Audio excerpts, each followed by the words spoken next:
Welcome to Art Unscripted, where we explore the world of art through conversations with people shaping how we see, experience, and live with art. I'm Gayatri Singh. Thank you so much for joining us.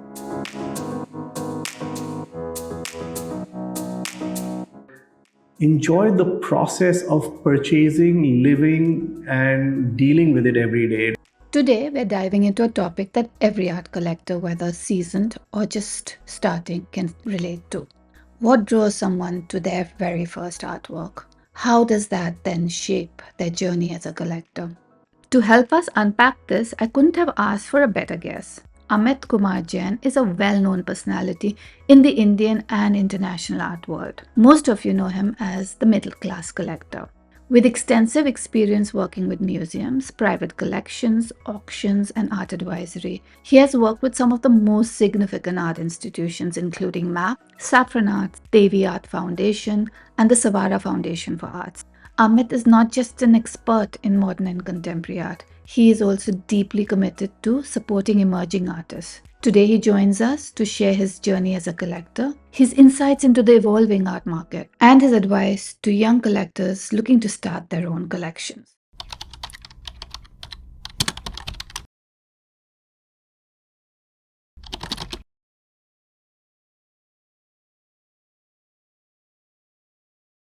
Hi, Amit. Thank you so much for joining us today. So, you worked with a number of museums, galleries, you've been doing a lot of art advisory. When you collect for yourself and you're consulting, is there a difference?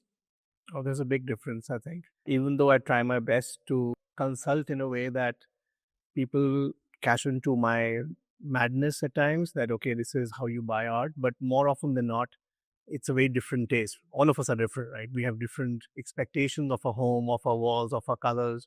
So when I collect, it's a pure madness. It's straight away, I fall in love with that artwork. I'm very spontaneous.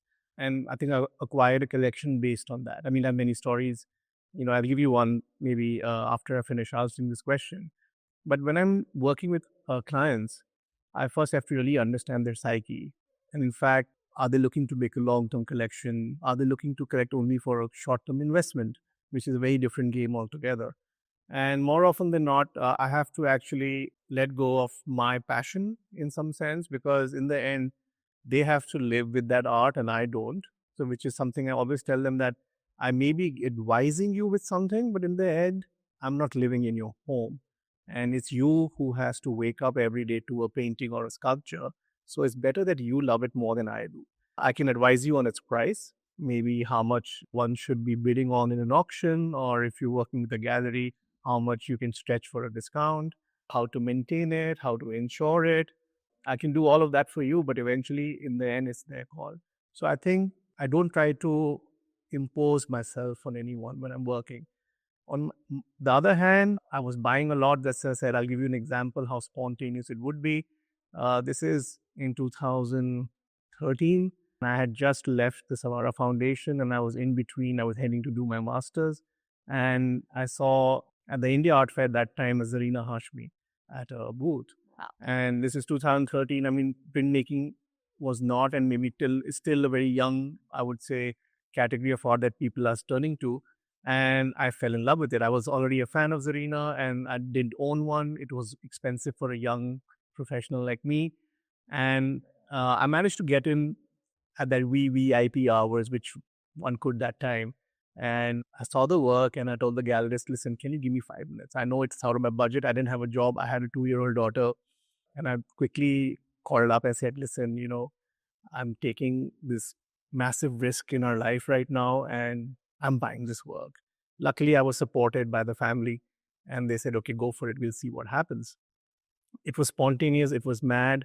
I didn't have money. I think I still managed to pay by maybe breaking an FD or something like that. And it's the most important work in my collection today. It's every home I have lived in, when somebody walks in, the 𝗁𝗏 is her father's house, which actually is one of her most important works there. And that's the first work people see. So I think that's how I collected till maybe a few years ago. Now I'm a bit different. Maybe it's age. Maybe it's you realize that there's only so much you can buy. We're spoiled for choice. There are galleries who are showing number of brilliant artists, but what do you collect? So what I do now is I fall in love, but I usually let it linger on for a day or two. If the work is still available at a given point of time after 2 days or 3 days or even 7 days, or even after 6 months, which has happened, I go for it, which basically means that I haven't fallen out of love. So I think it's just become a bit more mature. But then as recently as last week, when you and I both were in Baroda, they were spontaneous decisions, that you do to support young art. So it's a mix of everything. I think we both must have bought some Yeah, it's a lot of fun to do that, but I think that's a very different story because then you're doing to support the young artists.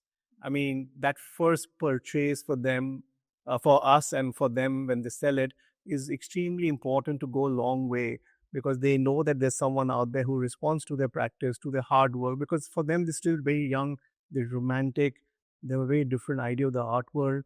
And I think that purchase can really make a career or change a direction. So I think that can be a bit more spontaneous, and I encourage a lot of people to do that. So I would say that when it comes to yourself, it's all heart. It's all. And when it's obviously when you're It's working all with a heart. client, there's a lot more mind. Yeah, but I'll tell you, like again, it's all heart. But there was a time in between where I went all mind. And believe me, I mean, I bought work thinking that, oh, this artist is doing well, they're backed by a good gallery, this would do well in the future. And within 6 to a year, I've got bored of those paintings or sculptures, and I have honestly either passed them on as gifts or given them back to sell in the market. And I think that was a big learning for me because I thought if I could do it for other people and guide them to buy based on that, but when it came to my own collection, I failed at it. Because I realize in my case, it's extremely personal. Every work tells the story of my life. So there is a narrative in everything I buy. And I think that's one advice I'll give everyone, that if you're buying for yourself, you're not thinking of reselling immediately, make sure you fall in love. Yeah, I think I would agree with you completely on this one. I mean, we have to live with that work and something you love. I think the investment return is in what it makes you feel on a daily basis. So I have many of these lines and I'm going to say it right now. I think the emotional return is going to be many folds than the monetary return one gets on a painting. When you're living it for 10 years, and I have grown up with extended family who've been collectors, and I think that's where this passion comes from. They've lived with the painting for 50 years on a wall, and I've seen how much part of a home it becomes. It's not an object on the wall anymore. It's a story. It's 50 years of history. And I think for me, that's more important, that after 15 years or 20 years, luckily there could be a financial return. But when you go to part with it, it's not going to be easy. So, yeah. So I think the emotional content is here always more important. There could be a stage where someone buys it only for investment and then falls in love with the work and then can't sell it. Yeah. So I think when you're looking at collectors, especially young collectors who are looking at buying art, what are the best places for them to discover or fall in love? Oh, the world is a playground right now. I guess I encourage everyone to, of course, visit galleries. It's very important for young collectors to know what's out there, make their own decisions, especially the young couples, buy their first painting together for their home. So I think gallery hopping is highly encouraged. Delhi and Bombay have a very vibrant gallery scene. Bombay has a Mumbai Gallery Weekend. It has Art Night Thursdays. And I think that really encourages people to step out and be part of a larger gang of people who are going there, which is less intimidating at times for a first-time person to a gallery. And I think that's very important. Museums tend to be, in India especially, museums are a bit more historical, and people may end up getting bored, I don't know, depending on what their likings are. And I think so they shy away from that. I still encourage them to understand history. It's very important when you're understanding art because it is rooted somewhere. And I think when you make that connection over years of collecting, it's a lot of fun. There are museums in India which are coming up for contemporary art. There are festivals. Serendipity is doing such a nice job. 𝗀𝗁 Biennale is this year, and it's like 7 days or 8 days of really looking at art in a very relaxed way. There's now Jodhpur Art Week, Jaipur Art Week. There's some things happening pretty much in every part of the country. And I think those are, again, very informal ways to tune yourself into the art world. art auctions can be a different level of intimidation, but eventually when you start collecting, you end up going up the ladder in a way, and auctions could be the last stop. The good part is everything is online now. So it's not that you have to be in a room to bid or you have to be in a gallery at times. You go online, check out the gallery's Instagram handle. We used to surf the net. Now you can surf your phone on Instagram, and that's what I do. I mean, my morning and evenings are dedicatedly are looking at what's happening in the art world. I don't think I've actually opened a website for a bit, but Instagram is for me my Google in a way.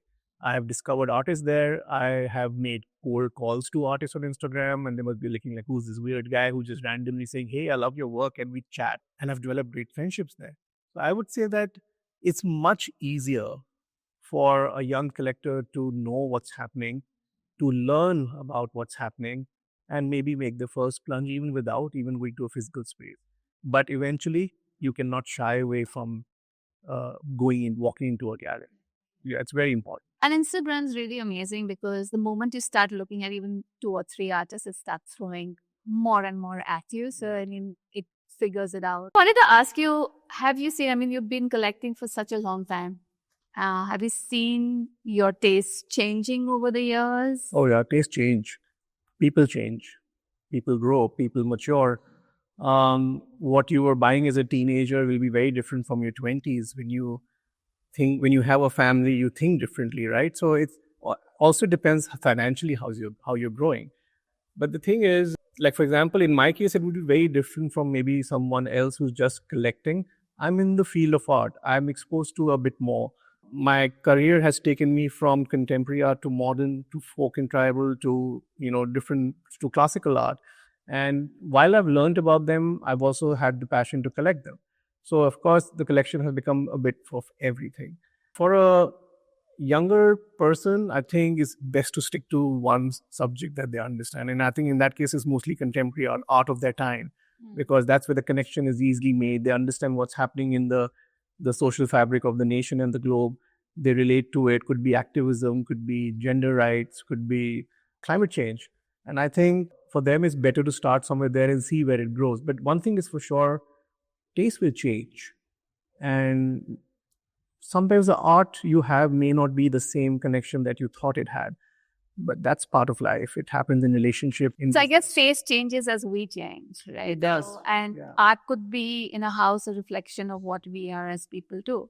So yeah, since you asked me about since you asked me about art advisory, there are so many homes that I go to which had art which was doing so well, say in early 2000s, very common names that we all would have. And today when I go back, I mean also generational change, what the parents have bought, the younger generation is not responding to it. They maybe want to have more video art in it. You never know. So most of that art is, of course, then discarded into either a room that's a guest room or it's thrown into a storage. Sometimes it comes back into the market. But, the best part about life is that it's always in a state of flux, right? And I think, as they say, the only constant is change. I think we have to live with that. Is there a work that you kind of now look back and say, what the hell was I thinking? If I ever thought like that, the work is already out of the collection. Okay. Because I have a space issue. Over the last few years, I've been downsizing the collection a little to make it a bit more, collectible of living with. But yeah, that's an interesting question. No, actually, I don't think like that. I don't think what the hell was I collecting, because when I collected that, there was a time in my life that there was a different story. There is a work at home which still lying rolled up for the last 14 or 15 years. And I really don't know what to do with it. I really don't. But I bought it to support an artist that time. Over the last 15 years, the artist and I have become friends. So there's no way that I'm going to let it go that easily.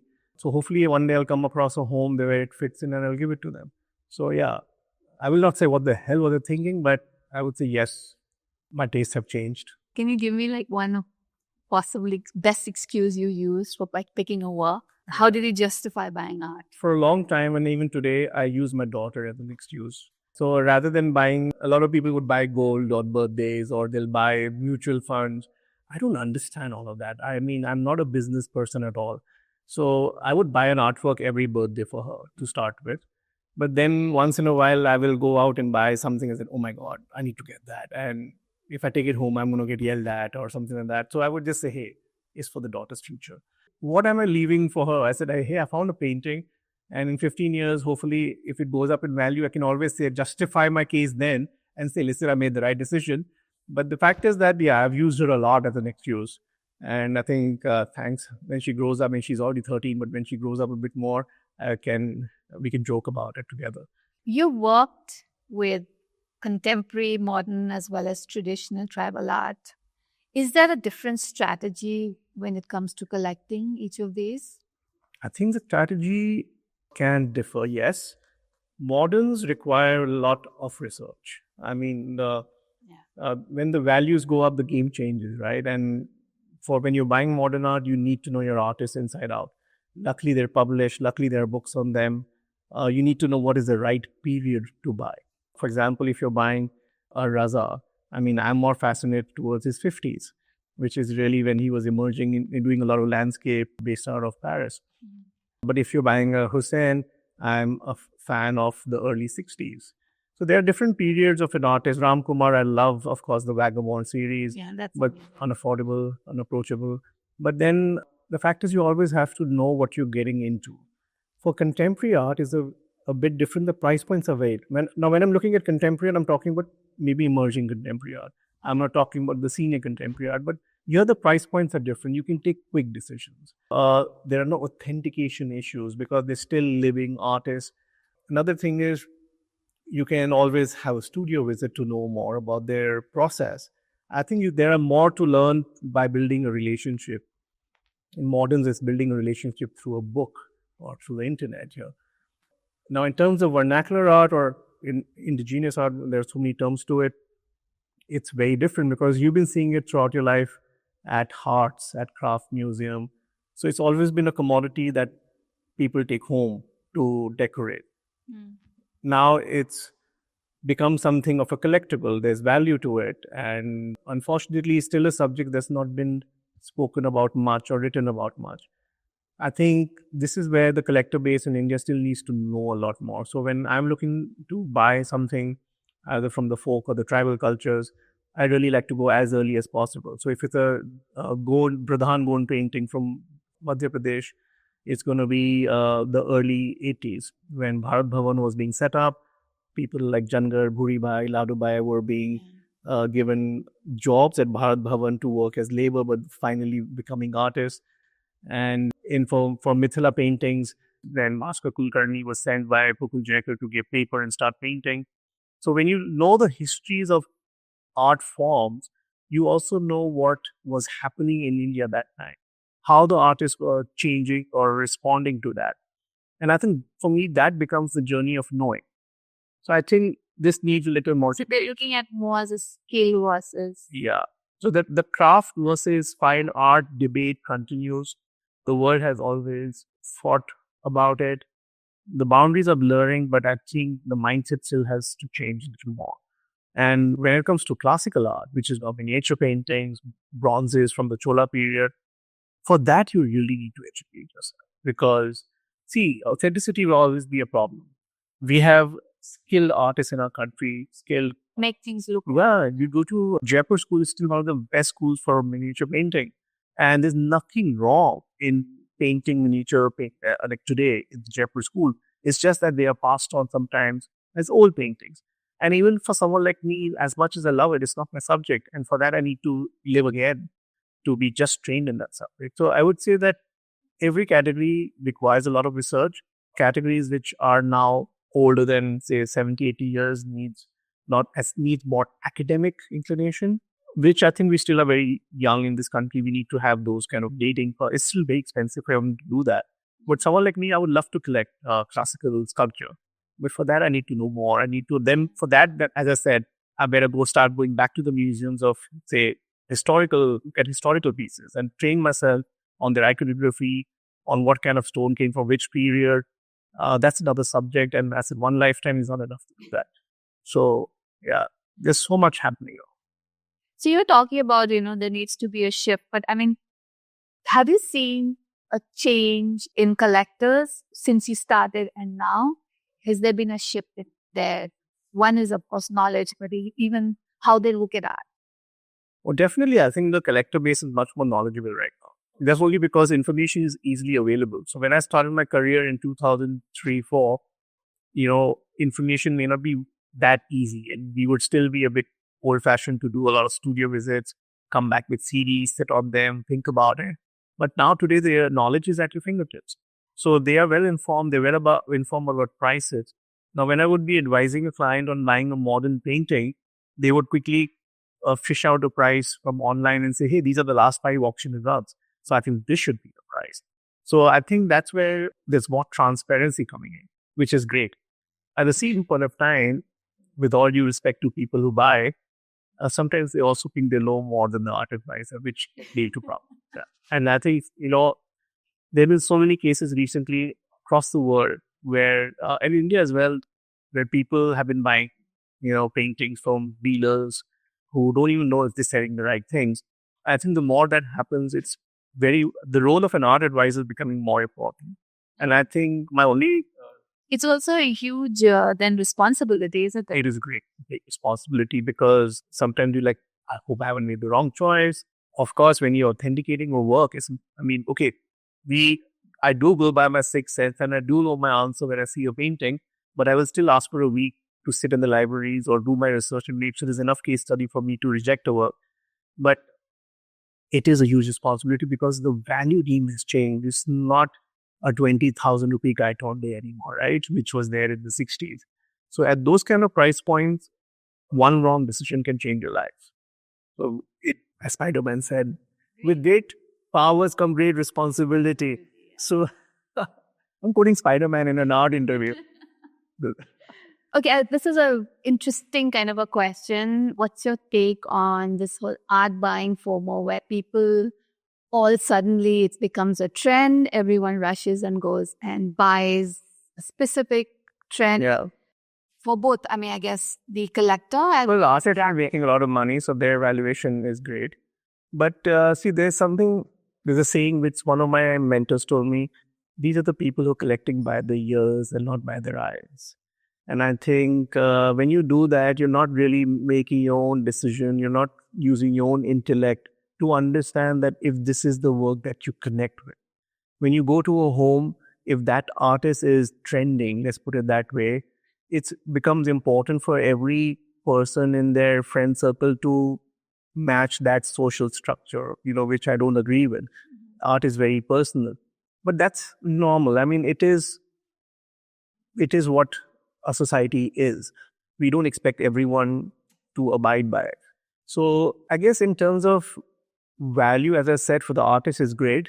It makes careers for many artists because they find many homes. When they find many homes and the sales are doing good, of course, the valuation goes up for them. In the end, everyone who's bought a piece of work in that, say, a network of friends, their valuation is going up for them. Does it excite me? No. Because you walk into a home, let's say I live in Delhi, and if I walk into 10 homes, I know 6 of the artists will be the same.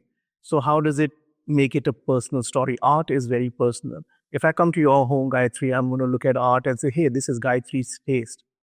So, but then if you look at what's happening in today in architecture, if you look at the builder apartments that are coming, pretty much you one from another, they all look the same because the architectural style is the same.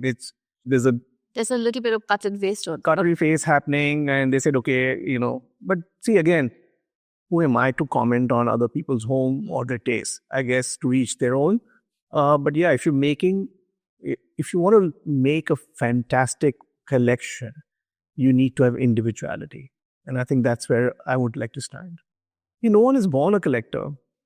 Eventually you start by looking at what your friends have. And they may respond to the color, they may respond to maybe the theme. That's how people start. The first step is to do up your home. They become collectors after that. Because then the passion of buying art, living with it becomes more of exciting. So I think it's fine. It just takes time. Art it's not a destination, it's a journey. You're collecting art. When people ask me, how do you feel about buying art? I said, I'm still learning. And I think even though I have a plan in my head about when I'm going to stop, because eventually I don't want to linger on, life is unpredictable, but enjoy the process of purchasing, living, and dealing with it every day rather than coming up with an image that, hey, I want that. What's the per square footage of price? Can I buy that? So Yeah, I look at it as art is like a relationship. it is. You're learning, you're growing, Yep. you're distancing, getting back. It's like you have a relationship with that. What is it that kind of interests you and with emerging art and championing young voices? So, in fact, my love for contemporary art, emerging contemporary art started in college. I very clearly remember it was a wintry morning. I was sitting in the college canteen with my friends, and all my friends were from the painting department, and I was the only applied artist sitting with them and listening to them crib all the time about what is the future, how will we make a career. All of them are doing very well now, by the way. And I was just one day just listening to this, and I said, guys, I'm done with you guys. I'm going to do your first show. So, and I'm going to make sure that all of us have a platform where we can show our work to collectors. This is 4th year of BFA. Dr. Alka Pandey was one of our professors, and that time she was also the chief curator at the Habitat Center and still is. So I went to her and said, ma'am, I want to do a show of 9 of my friends from College of Art. And I also want to take part as an artist. And she was so kind. She gave us the space complimentary in return for a work for the Habitat collection, which some of them are still hanging there, which makes me feel very good. And we did our first show under the name called 𝗪𝗔, which basically means a garland of 9 strings, which basically is now my consulting firm is called 𝗪𝗔. Everything happens under that name. So that's how it all started. Then I realized that I love working with young artists. And then I did another show the year after, again at Habitat, and this time it failed. The first one did very well. We recovered our money. We got a lot of press releases that time. Second one failed. I didn't sell anything. And the third one I did was at the Visual Arts Gallery. But now by then I was funding it myself, which became a huge success. There were 15 artists. This time I had called the earlier artists as well who had participated with me. And this was almost like a farewell show because I thought I was going overseas to study, which also never happened. But that's the show where actually Anupam Pudar came, and I had no idea who Anupam was that time and this and that. And he bought a work or two, and these were all direct sales. So I didn't understand how to be a curator / a dealer or whatever. And then a few months later, I get a call and says, hey, there's an opening at Devi Art Foundation. And would you like to travel and go to all the grad shows and see art? And I said, wow. It's like a dream come true. I'm not asking for anything better. I'm not paying for traveling. I'm not paying for anything. Plus, I'm getting to meet artists. This would be like the best job I could get.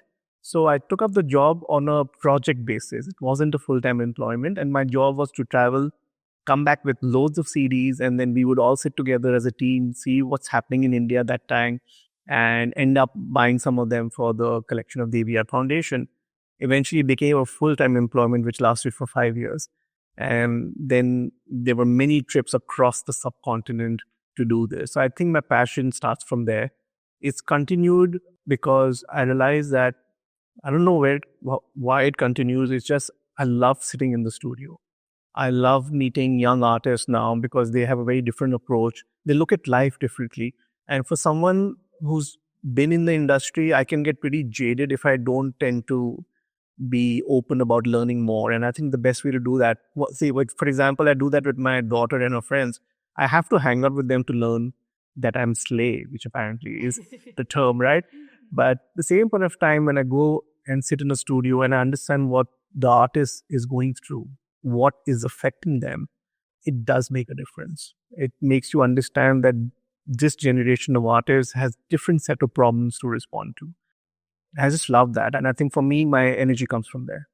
So I know a lot of, even when we get, young collectors who come to buy emerging artists, they're very confused. Because when it comes to moderns, when it comes to established artists, there's a lot of data.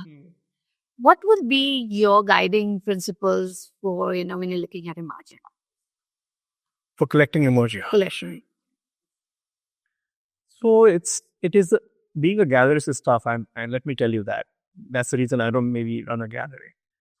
Because people are coming to buy art for the first time, you really have to handhold them. You can't be pushy. You can't say, Acha, are you looking to just color your wall? So there's a blue work on the wall. Why don't you buy that? Building a relationship or hand-holding them initially may not even result in a sale.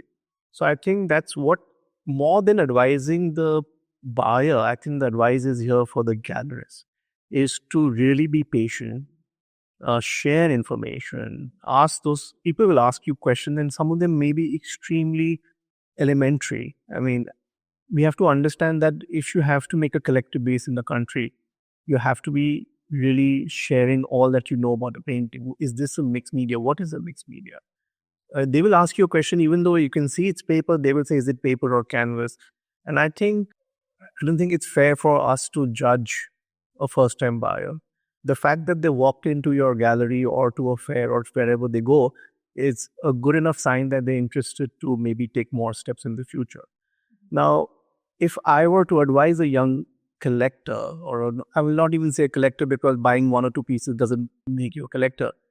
But as I've said before, if you respond to something, first of all, I think that's your starting point. You don't have to buy everything which is on the wall.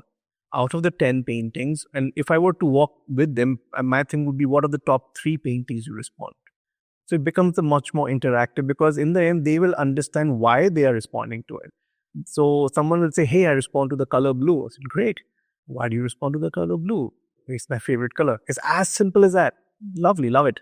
Somebody says, I like the figure of Ganesha in that painting. And I said, why? Because I grew up and a child and I loved stories of Ganesh and his laddus and whatnot. I said, lovely. Now, the third one says, I just want to buy a red paint. Lovely. So there's nothing wrong. I mean, thing is, we tend to really box a person and start judging them on many levels. Art is so subjective that if they just want to buy a canvas which is red, there's nothing wrong with that. You just have to make sure they understand what they're buying. Curatorially, I can make a narrative out of the red color. But I'd rather ask them, is red festive? Is red bloody? Is red fiery? What's inside you? And I think that's where the answers lie. I will ask them to look a lot. If they like the artist and they know the name, I will say, go back and do some research. Why don't you understand if this artist is alive or not? Secondly, which part of the world is the artist living in? Did he or she or they go to school, an art school? Did they do the masters? Are they known for figurative painting? Are they known for abstract painting? Because if an artist is known for figurative painting and you're buying a landscape painting of a figurative artist, then you need to know why you're doing that. Are you planning to live with this for a certain number of years? Yes or no? If our answer is no, would you be selling it in 2 years? If the answer is yes, tell me why you should buy this then. I mean, then my job is to tell them that if the artist is selling it 100 rupees today, I don't see it doubling in 2 years, because that's completely, whoever tells you an artist is going to double every 2 years, I think it is not informed, because the career takes time.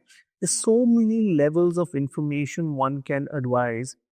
Either by that time, the client is bored of me, or I'm bored of the client. But the fact that it takes a lot of effort. Yeah, and there's always, I think, it's always speculative in some way or the other. But I've seen young people come, sit in front of a painting and just keep looking at it. And I think for me, that's when they're falling in love. And when they say, what do you think about it? I said, I think you already know what the answer is. Because if you spend 10 minutes on a painting and 30 seconds on the other painting, you know what you're responding to. And I think that kind of self-revelation comes only with time. My job is to just poke them in the right direction. And many of these services are honestly free of cost, because if the painting is for 25,000, I mean, I don't think I'm going to charge them anything. Yeah, totally. I mean, the idea is to make a client that will buy for the next 20 years, right? So I think, another thing that we get that question a lot, and I think every collector struggles with, I think largely because of the information out there, is, where do they kind of balance between investment value and the heart? What's take on that? My take is, if you're looking at contemporary art, young, emerging contemporary art, please don't think of investment. Or if you're thinking of investment, think of it differently. You're investing in a career. You're not investing in the art right now, you're investing in a career. Because the moment like I said, when we go to grad shows and we pick up the first or second painting the artist has ever sold, it's an investment into the career. And I think one should consider themselves more as patrons at this age of collecting. Maybe an angel investor. Maybe an angel investor, yeah, since you're more in the finance thing more than I am. But you're an angel investor and you're really investing in this product maybe where you have a small share. And I think that goes a long way for both the collector and the artist. If you have a higher budget and you're buying a master, then yes, the valuation game is different. You can maybe be lucky at an auction and buy a work which would be, say, 1,000 rupees at 800. So automatically, you're at the market valuation, you have a profit waiting for you. But for that, you need to be really informative. But for emerging art, I would always tell people that you're buying at that values. Please don't think of investment. Live with the work and see where it goes, because I don't think you're going to make returns for it for many years. Let's put it this way. A painting, maybe a small painting like this could be 25,000. Even if it doubles in 10 years, what for someone who's collecting, they're really using also there's some extra money that they have. How much impact does it make to your lifestyle to think of it as an investment? It goes back to that emotional return. It's always the emotional return that I want. I live with everything I have on the wall, so I need to see it every day. Makes me happy. So tell me something about what role do you think institutions play when it comes to emerging? What kind of institutions? Colleges or collecting institutions? I'm talking about collecting here. Oh, as long as they collect at the right time of an artist's career, yes. Institutions basically validate an artist. Everybody in the end want to be in the museum, right? And sometimes collecting a bit too early can really change careers. It can inflate prices because a museum acquisition does tend to change your price. If you look at how pricing strategies work in the art world, and I think a little bit too early can change the cost of your work, because then it's marketed in such a way that could lead to inflated pricing. It could lead to being stuck with a style that has now been collected, and that means many more people will collect. And I think that is what I'm scared of. I think institutions, rather than collecting, should focus, especially in a country like India where there are thousands of artists, in setting up more grants, in setting up more residencies, setting up more workshops for artists who leave the safety net of a college to basically find their feet. I think that's where the focus should be of our institutions rather than collecting. They can wait for 5 years to collect a work. Institutions who are collecting, of course, I'm assuming are slightly well funded. But the impact they can make on the cultural fabric of the country by setting up this is more important. Now, see, unfortunately, everything is related to how the markets are doing, how the country is moving. Last 2 years have been great. There are many grants that have come up. I think you have the Art Incept grant. There are another gallery that's running it. There are private foundations and collectors who are contributing. And it's been great. I mean, I also sit on a couple of juries where the awards are there. And I think that is creating some sort of a support system. Yet, again, in my current research, when I'm looking at an average of 100 kids passing out every year from 10 art institutions in the country, the supply and demand is not equivalent. It's far from equivalent. So in that case, I think also I don't want a grant to shut because the country is not booming as much as it was, because it's all private money coming. It's not the government money. So private funding can stop abruptly, and I think that's my concern.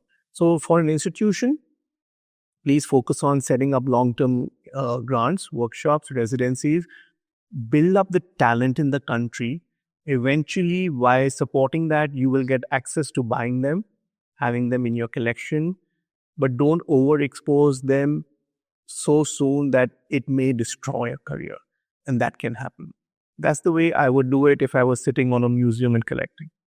I mean, since we're talking about pricing, I mean, this is something we've been noticing, especially with these immensely successful art fairs. A lot of young artists are now defining themselves and getting very angst about pricing and wanting to increase their prices. How do we kind of get that message that this could actually be detrimental to their careers? It's very difficult. It's extremely difficult it's all based on relationships. Now, as a gallerist, I know you do that on a daily basis. You must be sitting with an artist and who would say, ma'am, or if they call you Gayatri. I've had one solo show. I think I get a 25% increment or whatever, not in terms, in terms of value. And it happens to me a lot.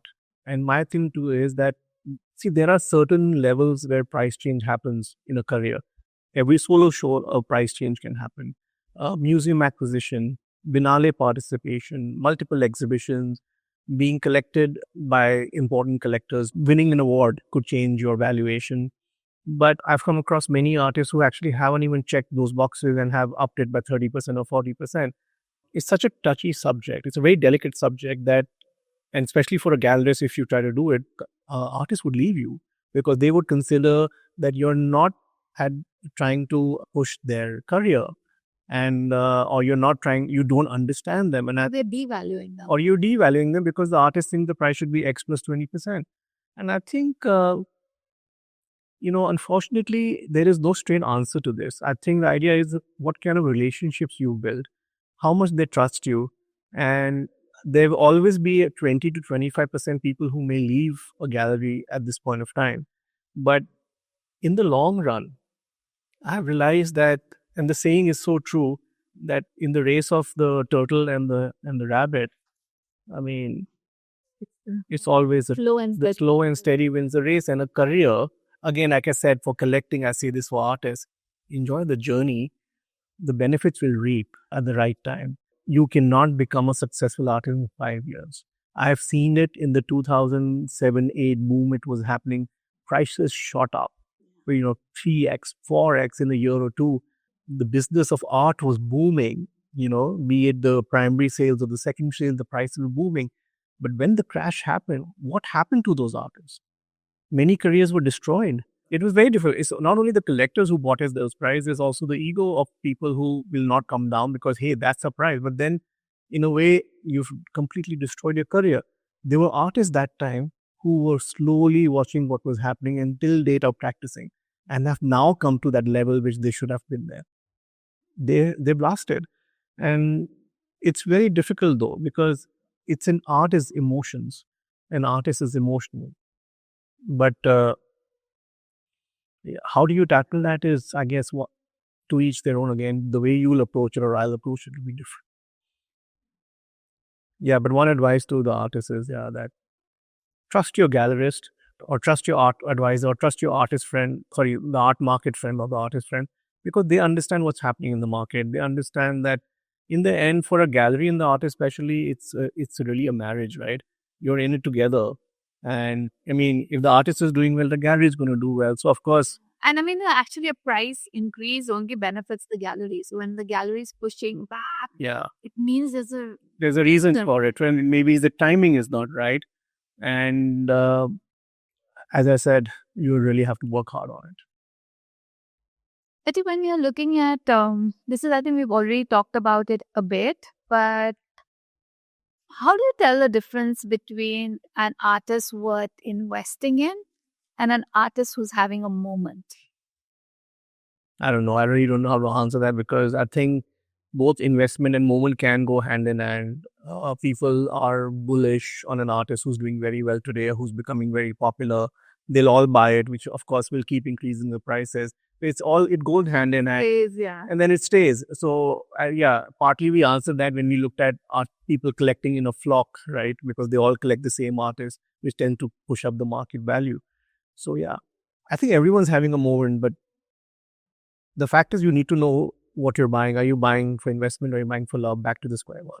But then nobody knows what's happening tomorrow. The political scenario of the world is so unpredictable right now that anything can happen when. So when do you buy and when do you sell? No one knows. You could be waiting till tomorrow and there'll be no tomorrow. So what do you do then? So it's delicate, and because the valuation is so high now, the risks are higher. I think as of current pricing, the risks are much higher. So you should always buy an artist that is here for the long run. Long run. Yeah. If for collectors coming into market, would you say are there any kind of red flags or things that suppose you're buying or you're looking at buying art?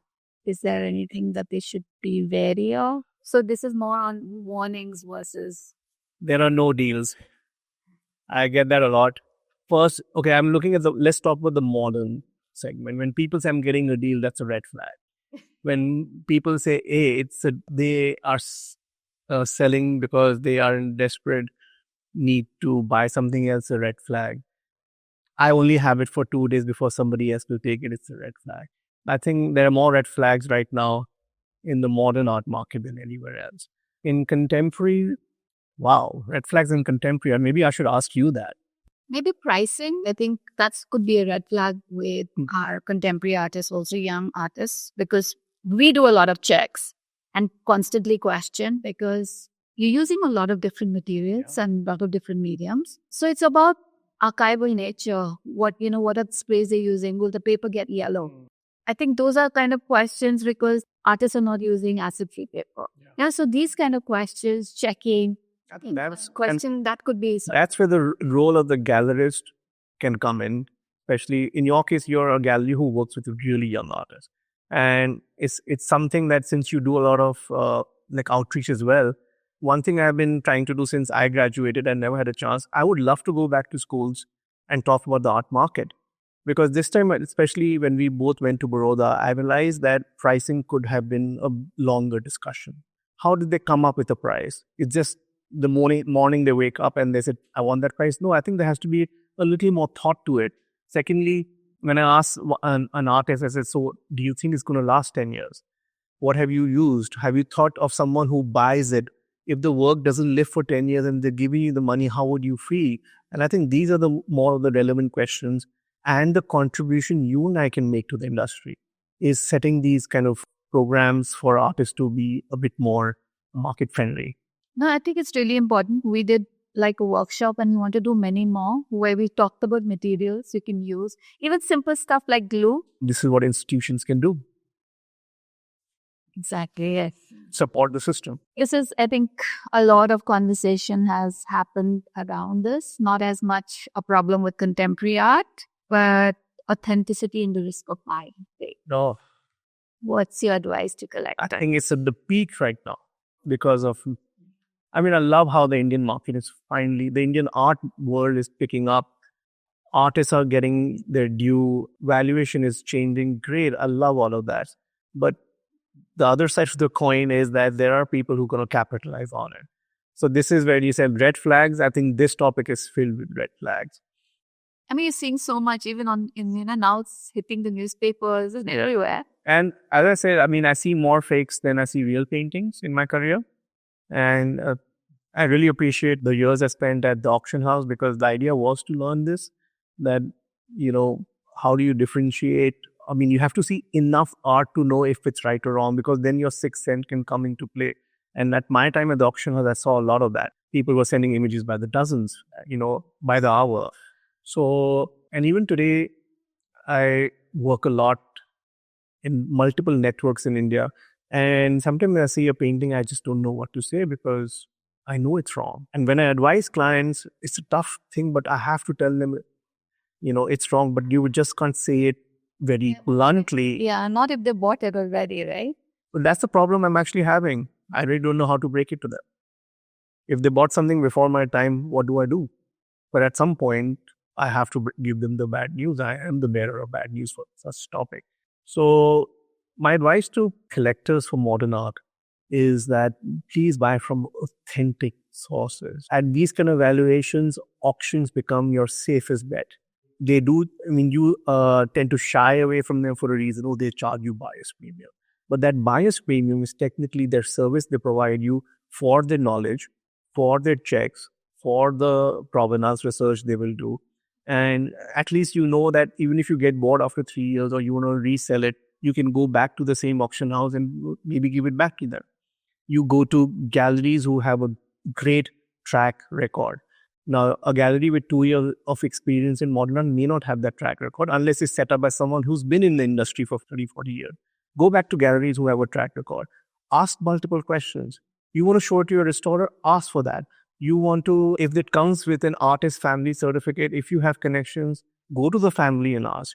If it comes from another source, if it says provenance X gallery, all of that gallery said, hey, I have a certificate which says this painting has come from you. Is it true or not? Currently, I'm doing that. So you have to do that kind of homework. We are a young market. Our most expensive work happened recently.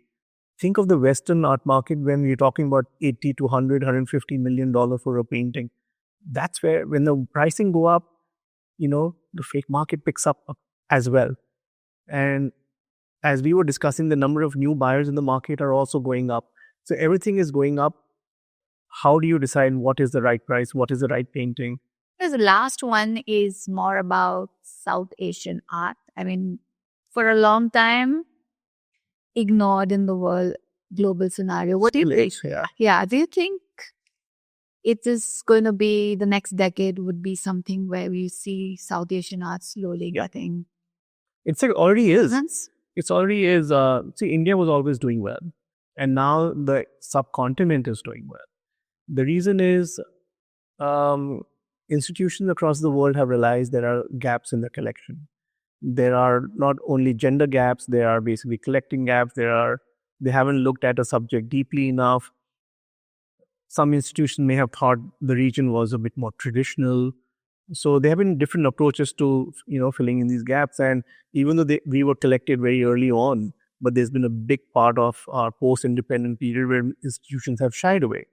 I think the time is now. It's already happening. I've seen it. The acquisition committees in all the museums are looking at South Asia. Another thing they're looking at is our indigenous traditions. So, for example, Gayatri Singh, he's doing extremely well. He's being bought by museums. He's having shows posthumously. So I think the time is now. Bangladesh has a very thriving art, I wouldn't say a market, but a system because of the Samzani Art Foundation. They're doing a fantastic job. And Sri Lanka has 𝗨𝐵𝑆𝐶𝑜PE, which has become like a stop for everyone. Before coming to India Art Fair, they end up going to 𝗨𝐵𝑆𝐶𝑜PE and see what's happening there. And across the border as well, the art market is thriving. I mean, the art production is thriving. And I think for them, the markets are elsewhere. And so, and in Kathmandu, we have the Kathmandu Triennale. So, I think as long as, when the economy of a country does well, automatically everything flourishes. Yes. What's very important for the subcontinent is more of collectors coming from within. And this is an advice when I meet an Indian artist who has gone overseas to study and maybe staying there. I always tell them that, and I could be wrong, but this is the way I think, 80% of your collectors will be your nation. I mean, if you look at even like China, when the Chinese art market grew, it was because China was booming and growing. Yeah. There is a parallel. Yeah. And this, again, because when I meet an artist and talk about that 80% of your collector base will be your home country, it usually starts with the point of pricing. Because when they go overseas, the price completely changes. It becomes unaffordable for the Indian art market and or much more aggressive, which even I won't respond to for an artist who's never been shown and is charging maybe double of what they should be. And I think it's very important for these nations to do well together. I believe in harmony. I think we can all support each other. The Indian Art Fair is becoming a melting pot for the subcontinent. But what I really would request at this point of time is governmental help, assistance. The biggest drawback or hindrance, I would say, is importing custom, Oh my God, and I'm saying it openly on this platform because for the subcontinent and I would say the India Art Fair, having worked with galleries and all of that, or even for collectors, importing art maybe let's start with just Indian artists. I think the duties should be in favor of importing your own artists. That's how what you said about China. I think they reduced it to maybe 0% for a few years. And I think we should maybe encourage favorable duties for Indian collectors bringing back their art, the Indian art. There should be easier processes to work with customs to maybe get good shows in. A lot of the international galleries I speak to, they don't want to come to India because the process of getting a work in and out of India is cumbersome. And I think art should not be looked at as an enemy of the system. We're not. We're actually friends of the system. I think we add so much intellectual value or emotional value and just fun to a person's life. So I understand it's a business. I understand there are taxes. I understand people work in their own ways. But why would you not encourage cultural exchange more, to be precise? And I think that's where the nation needs to work together. I think another area that could really improve is exporting. That's what I'm saying. For me, customs is both import and export. Because, I mean, every time even we need to export a piece of work, Yeah. the paperwork is this thing. Yeah. I mean, that's what I'm saying. Don't think of the art fraternity as an enemy. If we're not. If we're exporting, we're also bringing foreign remittance into the country, right? So it's like you're allowing me to export rice and shoes and cars, but why can't I export art? I mean, you can. I mean, we are doing it, but just make it a bit more favorable, Easier. I mean, yeah. easier. And I would say that I think the government is sitting on great real estate in terms of museums, state museums, regional museums. And I just think we need someone who's visionary enough to make them into engaging spaces. I mean, one of my papers that I had written very early on was on the local museum in Hampi. It was a space that was used by the community more like a home/temple, because they would come, they would take the shoes off, they'll enter the museum because they were ideals of god and goddesses as a temple. So I'm just saying that there's so much real estate which can make an impact on the local community, and I don't think we're doing enough for that. So we need more support. It's been a great conversation. Thank you so much. We've gone from talking about exciting first work, Zarina. That wasn't my first work. It was an exciting story. My first work was actually for 2,000 rupees in 2004 or 5 by an artist called 𝗪𝗪𝗂𝗧. And I met her for the first time in that junior fellowship that the HRD department gives in Nagpur. I was one of the recipients for my photography. And I saw the work on that interview thing that they had set up. And I said, I love your work. And she must have thought, who's this crazy 21-year-old guy who must be flirting with her or something. But I loved her work. It's titled Poppy Fields. And it's white on white etching. And then I just couldn't get it out of my head. So I said, listen, I would like to buy this, but I actually bought it 4 months later when I went to Baroda and I met her and I gave her the money for it and I bought 2 more. And I think, and that work is still, of course, in the collection. I don't think I'm going to part with that because that's how it all began. Yeah. So if you had to leave one last, before we wrap up, if you had to give one message, one to young collectors, what would it be? Oh, God. One message to young collectors? Okay, I'll just make it very simple. Buy art for the love of it, guys. Don't think of money. Buy it with your partner. Buy it with your family. Make it a family project. Art can be like a child in your family, something like you'll grow up with, you'll learn to love it more. I don't know what kind of advice I can give you, but yeah, keep the heart. That's all I can say. I think one thing that's really come out through the entire conversation is that when it comes to collecting, don't follow trends, but really look at following your passion, your heart, and kind of choose the kind of stories we want to be surrounded with. Yeah. You can be the trend maker. You can be the trend maker. Yeah. I would like to say thank you. Thank you. Thank you for joining us for our Thank you for choosing me to be a speaker. That's really... And it's been really, I think there's a lot of insights, a lot of things that we can take away. And for those who've been watching, thank you. Thanks so much, Amit. Thank you, Gayatri. It's been great. Thanks a lot for your gallery. Thank you.